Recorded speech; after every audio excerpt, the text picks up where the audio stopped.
The town of Oakhaven was a place forgotten by time. Nestled deep within a valley, it was hemmed in on all sides by a sprawling forest. The woods were ancient, their towering trees casting long, eerie shadows that danced ominously in the fading light. The air hung heavy with the scent of pine needles and damp earth, a smell that spoke of secrets best left undisturbed. Folks in Oakhaven knew better than to venture into the woods after dark. They had heard the stories whispered around crackling fires, tales passed down through generations, stories of a spectral figure that haunted the woods, a being known only as the Whistler. It was said that the Whistler lured unsuspecting souls deeper into the forest with its haunting melody, a single mournful note that echoed through the trees, growing louder, closer, until it was too late. Those who followed the sound were never seen again. The forest held its breath, guarding its secrets jealously. The townsfolk of Oakhaven knew in their hearts that some mysteries are best left unsolved. The legend of the Whistler was forever intertwined with the disappearance of Elias Crow, a solitary hunter known for his skill and his silence. Elias knew the woods better than anyone, but even he wasn't immune to the forest's dark embrace. One crisp autumn evening, Elias ventured into the woods, his trusty rifle slung over his shoulder. He was never seen again. Search parties scoured the woods for weeks, but they found no trace of the missing hunter. Just an eerie silence that seemed to amplify the forest's unseen menace. Then, the whistling began. At first it was faint, a whisper carried on the wind, but as the days turned into weeks it grew louder, more insistent. The townsfolk knew then that something was amiss. Elias was gone, and the Whistler had taken his place. The legend of Elias Crow became a cautionary tale, a reminder that even the most experienced woodsman could fall prey to the forest's unseen dangers.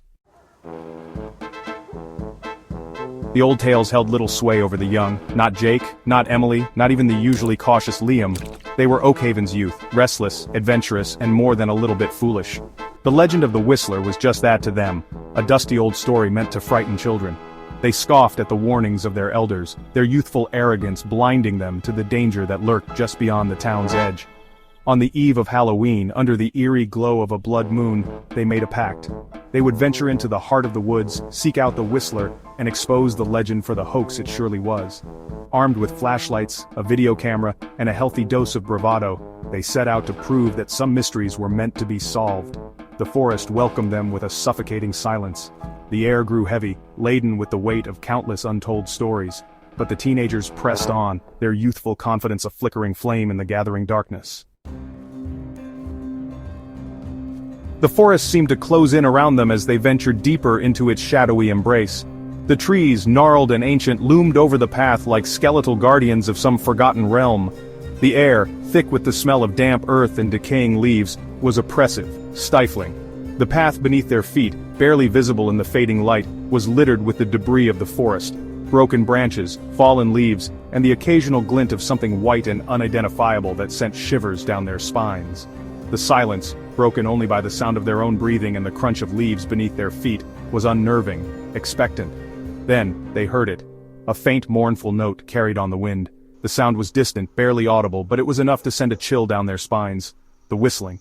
It was calling to them, beckoning them deeper into the woods. The whistling grew louder as they pressed on, winding its way around the thick trunks of ancient trees. It seemed to come from everywhere and nowhere at once, echoing through the silent woods, each note a hammer blow against the fragile walls of their courage. Their bravado, once so strong, began to crumble in the face of that haunting melody.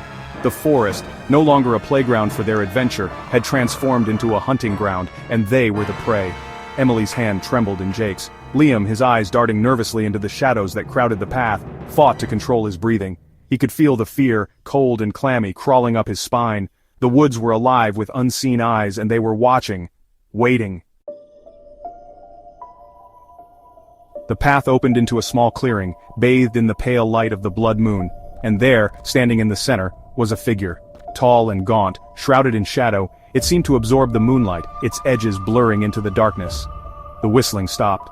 The figure turned, and for a fleeting moment the moonlight illuminated its face. It was pale, gaunt, with eyes that seemed to burn with a cold, ethereal light. A single, skeletal hand emerged from the shadows, its long, bony finger pointing towards the trees beyond. A scream caught in Jake's throat. Emily stood frozen, her eyes wide with terror. Liam felt a primal fear, a deep-seated instinct that urged him to flee. This was no legend. This was real, and they had stumbled into something ancient, something evil. Liam grabbed Emily's hand, pulling her along as he turned and ran. They didn't speak, didn't dare to breathe as they fled through the trees. The memory of the figure's chilling visage burned into their minds. The forest floor seemed to reach up for them as they ran, tangling their feet in a desperate attempt to slow their escape.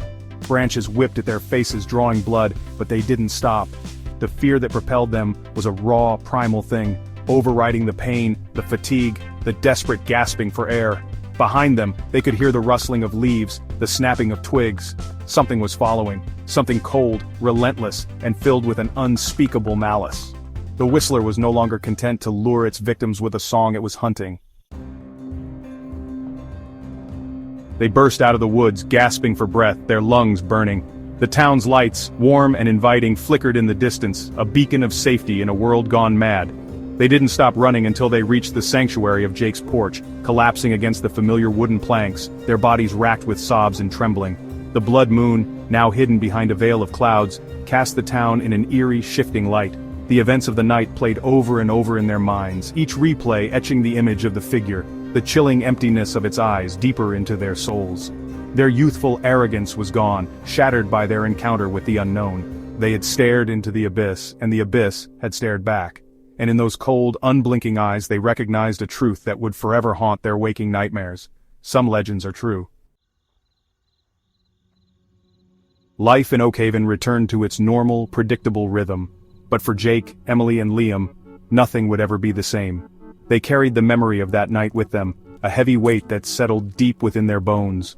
The woods, once a familiar playground, were now a source of dread, their shadows holding the promise of unseen eyes and whispered melodies.